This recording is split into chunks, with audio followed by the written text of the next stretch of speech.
안녕하세요 여러분, 생각만 둘째언입니다. 오늘도 밤에 촬영을 하고 있네요. 바로 요 앞에 올렸던 댓글 영상, 사실 올리면서도 이걸 누가 볼까 걱정되는데 이런 마음으로 올렸는데 생각보다 좋아해 주셔서 마음이 놓였습니다. 감사드려요. 오늘 영상의 주제는 제가 댓글에서 리퀘스트를 받았던 주제예요. 꽤 여러분들이 댓글로 이런저런 주제에 대해서 다뤄주면 좋겠다 이런 말씀들을 해주셔서 빠지지 않고 스크랩을 하고 있는데, 오늘은 그 중에서 특별히 저는 청소년을 사랑하기 때문에 청소년 여러분께서 해주신 질문을 골라봤습니다. 화농성 여드름님이 주신 건데, 이거 지난번 영상에서도 사실은 읽어드린 부분이긴 하거든요. 지금 사회인이 되기 직전인 청소년에게 제일 조언해주고 싶으신 점이 있다면 무엇이 있을까요? 다름이 아니고 제가 그런 상황이어서요. 이런 댓글이었죠. 청소년에게 제일 조언해드리고 싶은 점 이라고 한다면, 사실 제가 조언이 아니라 그냥 말이라면, 청소년 여러분은 아마도 저보다 훨씬 많은 경험을 하시고 저로서는 상상도 하지 못할 삶을 살아가게 되실 겁니다. 그게 아마 제가 가장 자신 있게 드릴 수 있는 말씀인데, 그런 청소년 여러분께 감히 제가 조언이라는 말을 달고서 뭔가를 얘기를 한다면 아마 3가지 정도가 있을 것 같아요. 이 3가지 중에 첫 번째는 0번, 1번도 아니고 0번. 조언은 누군가에게 조언을 한다는 거, 심지어 나보다 어린 사람에게 조언을 한다는 것은 사실상 불가능에 가깝다. 제가 지난번 영상에서도 말씀을 드렸던 것처럼 전 웬만한 경우에 조언이라고 하는 건 불가능하다 라는 전제를 달고 시작을 하고 싶어요. 왜냐? 내가 해본 일보다 안 해본 일이 너무 많고, 그리고 똑같은 일을 겪는다고 하더라도 그걸 겪는 사람에 따라서 그 일이 다가오는 느낌이나 그게 불러일으키는 생각이나 이런 건 너무나 많기 때문에, 그런 거를 알지 못한 상태로 감히 이게 너한테 도움이 될 거야 라고 자신 있게 얘기할 수 있는 게 나한테 있기나 한 건지, 그리고 실제로 누군가가 나한테 조언을 해줬을 경우에 그게 정말 도움이 되고 좋았던 경우도 있지만, 그 사람은 너무나 진심으로 말해줌에도 불구하고 사실 나로서는 마음으로 받아들이지는 못하는 얘기들, 정말 최악인 경우는 내가 해봐서 아는데 이렇게 시작하는 조언들이죠. 그건 조언이라고 부를 수 없다고 생각해요. 물론 들었던 얘기 중에는 피가 되고 살이 되는 얘기도 있었겠지만, 그게 뭐였는지 구체적으로 기억이 나질 않는 걸 보면 역시 조언이라는 건 성립하는 게 불가능했던 것 같아요. 그럼에도 불구하고 제가 이런 공연한 영상을 찍고 있는 이유는 제가 청소년 여러분들을 매우 사랑하기 때문입니다. 원래 더 사랑하는 사람이 더 구차해지는 법이잖아요. 그래서 저는 여러분에게 필요도 없는 조언을 이렇게 구차하게 따라다니면서 드리는 그런 스탠스에서 얘기를 하는 거라는 걸 먼저 숙지해 주셨으면 좋겠어요. 생물학적 나이라는 건 사실 꽤 중요하잖아요. 생물학적 나이를 극복할 수는 없고, 그냥 단지 그거를 극복하고자 하는 몸부림이 있고, 이 몸부림을 예쁘게 봐주는 청소년이 있을 때와 없을 때 정도가 있다라고 생각을 하고 있죠. 만약에 제가 이 영상에서 드리는 말씀이 조금이라도 통한다면 그건 제가 얘기를 잘해서가 아니라 여러분이 혹은 이 영상을 보고 계시는 당신이 저를 예쁘게 봐줘서 라고 생각을 합니다. 그럼 이 정도로 0번 조언은 불가능하다 라는 거에 대한 설명을 정리하도록 할게요. 그럼 이제 그 모든 전제를 깔고 시작되는 2번째 조언으로 들어가겠습니다. 2번째 조언은요, 간단해요. 경제적 독립에 대해서 생각하시라는 겁니다. 경제적 독립이라고 해서 지금 당장 알바를 구해서 집을 뛰쳐나가세요 이런 건 절대로 아니고요. 가장 실질적인 의미에서 말씀을 드리자면, 자기가 지금 속해 있는 물적 기반이 누구에게서 나오는 책임인 거냐, 생각하셔야 된다는 의미입니다. 다른 말로 아직 부모님이라든가 뭐 조부모님일 수도 있겠죠. 혹은 자기가 경제적으로 누군가에게 의존을 하고 있다면 그것이 의존이라는 거를 쿨하게 인정하고 최대한 빨리 거기에서 독립해 나오기 위한 구상을 시작하시라는 말씀입니다. 제가 지금까지 만났던 이제 청소년 여러분들과의 대화를 반추해 보면 역시 공통된 키워드는 자유가 아니었을까 싶거든요. 자유롭게 살고 싶다. 혹은 어떤 것들이 억압되고 이제 하지 말라. 금기시 되고 있는데 이제 그 모든 것들을 떠나서 내가 살고 싶은 삶을 살고 싶다. 이런 얘기들을 많이 듣곤 하는데 자유를 얻는다는 말을 가장 건조하게 표현한다면 혹은 가장 실질적인 의미로 표현한다면 경제적 자유를 얻는 것과 같다고 말씀을 드릴 수 있을 것 같아요. 다른 말로 하자면 이제 부모님이나 뭐 할아버님 할머님한테 얹혀 살고 계시다는 거를 쿨하게 인정하시고 어떻게 하면 거기에서 멋지게 빨리 독립할 수 있을지를 생각하시는 것이 좋다는 말씀을 드리는 겁니다. 물론 제가 의존해서 살고 있는 게 나쁘다는 말씀을 드리는 건 아니에요. 왜냐하면 인간은 사회적 동물이기 때문에 태어나서 죽을 때까지 다른 사람에게 의존하면서 살 수밖에 없는 이제 그런 군집을 이루며 살아가는 동물이잖아요. 특히 인간의 자식은 현대 문화를 고려한다고 한다면 태어났을 때부터 20년 이상을 보살핌을 받아야 하는 존재로 되어 있잖아요.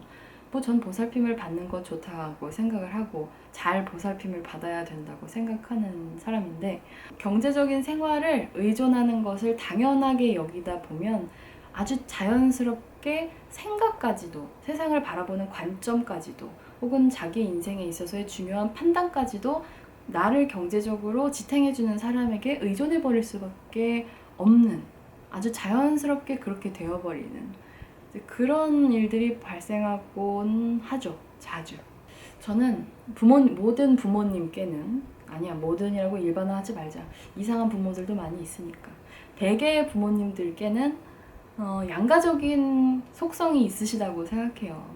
한 가지 속성은 이제 나의 아들, 딸을 너무나 잘 돌봐주고 싶다는 것이고 다른 하나의 속성은 나의 아들, 딸이 빨리 성장해서 나로부터 독립했으면 좋겠다 라고 생각하시는 이런 두 가지의 양가적인 속성을 갖고 계시다고 저는 보거든요. 근데 여기서의 문제는 바로 세대 차이가 존재한다는 거예요. 부모가 생각하는 잘 돌봄과 자식의 독립 그리고 자식이 생각하는 잘 돌봐줌과 나의 독립 이거가 사실은 같은 단어를 쓴다고 하더라도 돌봄과 독립이라는 사실은 전혀 다른 내용을 포함할 가능성이 꽤 크다는 거죠.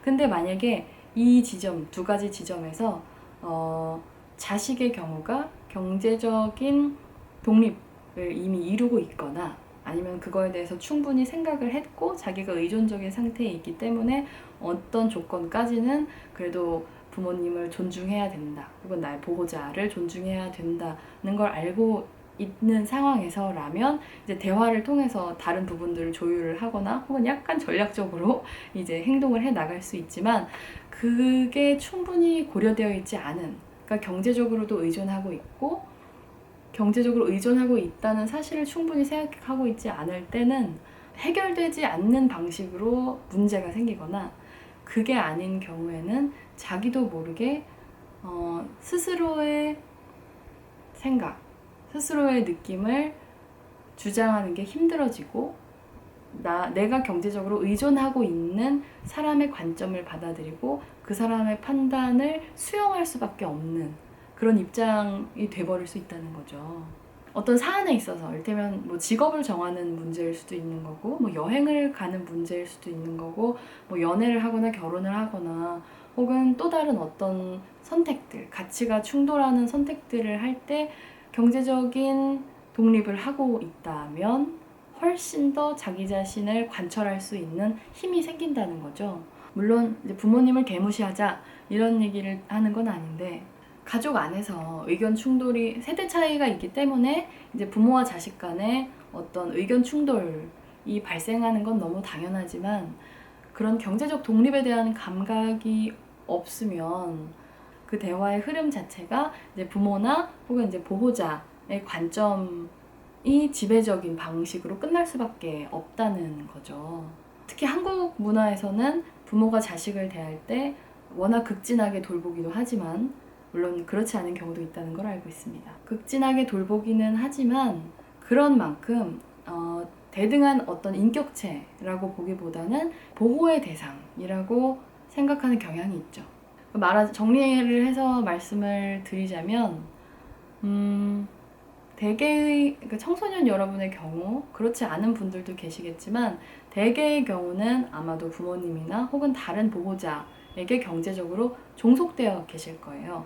이 종속이라는 단어가 되게 싫으실 수도 있는데 이거를 쿨하게 인정하지 않으면 이 다음으로 나아갈 수가 없기 때문에 싫다고 하더라도 예방접종 맞는 셈 치고 한번 그렇게 되게 냉소까지는 아니에요. 그냥 냉정한 방식으로 자기의 경제적인 여건과 토대를 돌아보셔야 하는 필요성이 있다는 거죠. 그 돈 벌기가 요즘에 옛날에도 그렇긴 하지만 요즘은 정말 힘들어졌죠. 특히 청소년이 그리고 청년이 돈을 벌기는 정말 하늘의 별 따기 같이 느껴지는 시대가 되었습니다.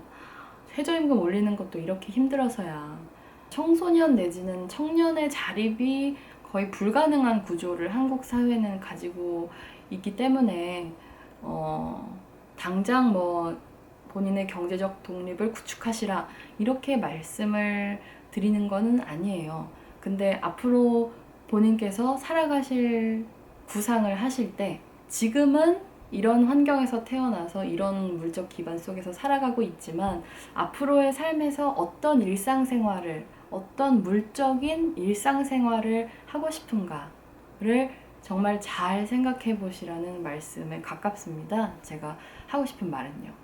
그러니까 이거는 꿈을 가지시라 이런 말하고는 약간 다른 말이고 꿈도 중요하지만 저는 꿈만큼이나 혹은 그보다 더 일상성이 중요하다는 생각을 하거든요. 그러니까 스스로가 만족감을 느끼고 타인을 배려하면서 살 수 있을 정도로 자기 자신을 괜찮은 상태로 만들어주는 어떤 환경, 집의 모양, 큰 집이든 작은 집이든 노란색 조명이든 화분이 많이 있든 아니면 컴퓨터 모니터를 3대를 놓고 쓰든 이런 방식으로 자기가 삶 속에서 가져가고 싶은 어떤 물적인 환경 그거에 대해서 가만히 생각해 보시고 어떻게 하면 그것을 이룰 수 있을지를 가만히 또 생각을 해 보시고 지금 본인께서 책임지지 않고 있는 경제활동을 통해서 본인이 가지고 계신 여건,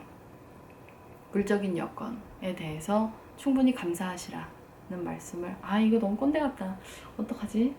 일단은 그냥 다른 걸 떠나서 나를 얹혀 살게 해주는 보호자님 감사합니다 정도의 마음은 가지는 게 좋겠다는 생각이 듭니다. 그리고 혹시라도 폭력적인 부모님 밑에 계시다면 빨리 탈출하시는 게 좋다고 이거는 제가 간절히 말씀드립니다. 부모는 훌륭한 분들일 수도 있지만 매우 끔찍한 부모님들도 계시기 때문에 학대받고 계시다면 당장 탈출을 감행하시기 바랍니다. 여러분께서는 자신의 행복을 추구할 권리와 능력을 타고나 계시기 때문에 자신의 독립된 삶을 가능한 구체적으로 상상하고 쉽게 좌절하지 않는 그런 습관을 가지셨으면 좋겠어요. 결국엔 너무 정말 싫은 형태의 조언이 되어가고 있네요. 나란 사람 안 되겠네. 네, 일단은 그걸 위해서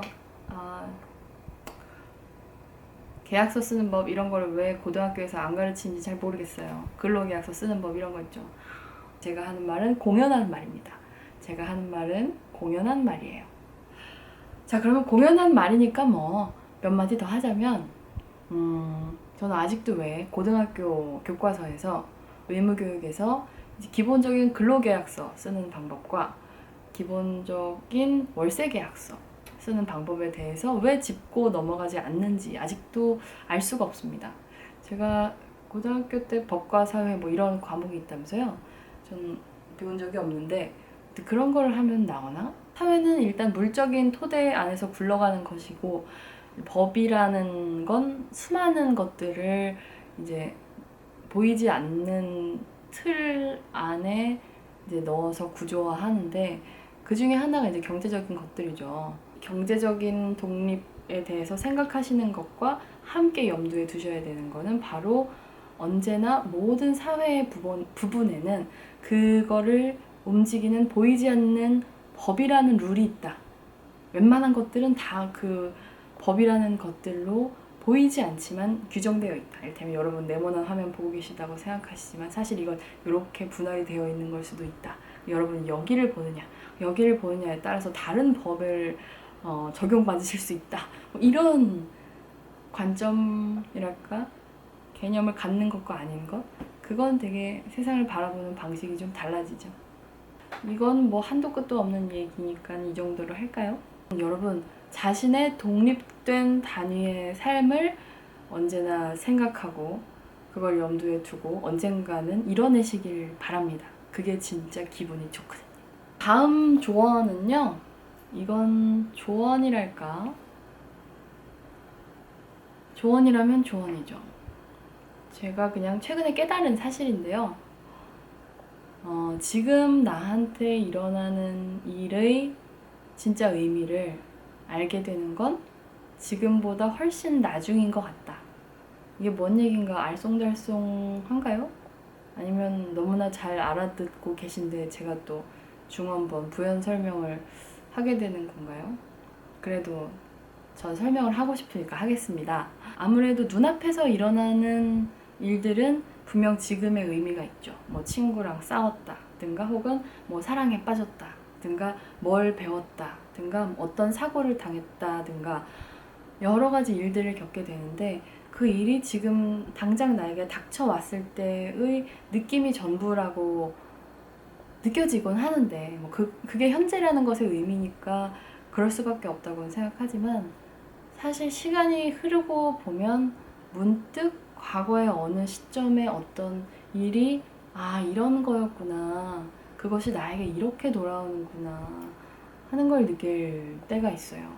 정말 많은 일들이 그렇고 앞으로도 또 그럴 것 같아요. 그러니까 너무나 인생에서 일어나는 모든 일들이 다면적이라는 거죠. 그 가치를 잘 알려면 진짜 많은 시간이 걸리고 굉장히 좋은 인연이라고 생각했던 사람이 알고 보니 나중에 나를 배신하는 사람이었을 수도 있고 어떤 책을 스치듯이 읽었는데 그게 왠지 기억에 남았던 것이 나중에 가보니 내가 그때 왜 거기서 그런 걸 느꼈는지 알 수 있겠다. 인연이 됐든 뭘 배우는 거가 됐든 뭐가 됐든 그게 어떤 의미로 돌아올지는 아직 몰라요. 그래서 새옹지마라는 말이 있는 것 같기도 하고 우리가 살아가는 시간이 현재라고 느껴지지만 현재라고 하는 건 과거가 무수히 다시 되돌아와서 현재가 되기도 하고 그 말은 우리의 과거가 미래에 다시 되돌아올 어떤 기억의 형태로 존재한다는 말씀으로 들을 수도 있을 것 같아요. 게다가 지구가 생각보다 또 좁기도 하고요. 지구 안에서 한국은 또 얼마나 좁겠습니까? 뭔가를 강렬하게 원하고 계시다면 그것을 향해서 다가가는 걸 뭔가 관역의 정중앙을 맞추겠다 이런 느낌이 아니라 거기 언저리를 맞추겠다는 느낌으로 하셔도 괜찮을 것 같다는 말씀을 드리고 싶어요. 왜냐하면 정중앙을 맞추는 거는 모든 변수를 통제했을 때에만 딱 가능한 거잖아요. 근데 그 언저리를 향해 가다 보면 이 언저리가 가지고 있는 무수한 가능성 때문에 오히려 이 불확실성 자체가 이 관역의 정중앙을 향하는 가능성을 높여줄 수 있다. 이런 얘기라고도 할 수 있겠네요. 그러니 기쁜 일은 마음껏 기뻐하시고 슬프거나 노여우신 일은 좋은 친구와 함께 하시며 그것이 언젠가 좋은 일로 되돌아오기를 바라시는 것도 그리 나쁜 선택은 아닐 것 같습니다. 네, 친구를 소중히 여기자. 갑자기 원피스스러운 결말이네요. 하지만 결국 그건 것 같아요. 좋은 친구를 곁에 두십시오. 아, 모르겠다. 제가 조언을 해보겠다고 한 시도는 그닥 성공적이지 않은 것 같은데, 어쨌거나 청소년 여러분, 전 청소년 여러분을 사랑합니다. 여러분도 여러분 다음에 청소년 여러분을 사랑할 수 있는 분들이시면 좋겠어요. 오늘도 생각하는 하루 보내세요라고 하기엔 제가 생각이 너무 많아지네요. 저는 생각하는 하루를 보내겠습니다. 여러분도 괜찮으시다면 생각하는 하루 보내주세요. 그럼 다음 영상에서 뵐게요. 안녕.